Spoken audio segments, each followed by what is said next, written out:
ఈ దేశంలోనే అత్యున్నత వ్యవస్థలో కుల వ్యవస్థలు గౌరవం పొందుతున్న బ్రాహ్మణులు మారిన మాకు అభ్యంతరం లేదు. హిందూ దేవాలయాల్లో కేవలం బ్రాహ్మణులని పూజారులుగా చేసే వ్యవస్థ రద్దు కావాలి. బ్రాహ్మణ జాతి దేశం మొత్తంలో మ్యాక్సిమంగా ప్రయత్నం చేస్తే ఒక 3% ఉండదు, 4% ఉండదు. ఆ 3% లేని జాతి మీద ఒకసారి ఐలయ్య మొత్తుకుంటాడు, ఇంకోడు పాట రాసి బాపనోడు బాణపొట్ట ఏందిరాన్ని వాడు తోడు మొత్తుకుంటాడు, ఇంకోటి ఇంకో రకంగా మొత్తుకుంటాడు. ఎందుకు మీకు ఇంత ద్వేషం? దేవుడు బ్రాహ్మణులను మాత్రమే ఉండాలని ఎక్కడన్నా చెప్పిండా? వెంకటేశ్వర స్వామి చెప్పిండా? రాముడు ఏమన్నా చెప్పిండా? కృష్ణుడు ఏమన్నా చెప్పిండా? ఇంకెవరన్నా చెప్పిండ్రా? ఇవాళ మీకు పుస్తకాలలో దీంట్లో వాట్సాప్లో ఇవన్నిట్లలో వస్తున్నాయి. అప్పుడు ఇవన్నీ లేవు.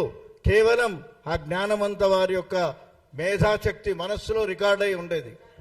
దాన్నే వాళ్ళు ఏమిటంటే తరతరాలుగా చెప్పుకుంటూ వస్తున్నారు.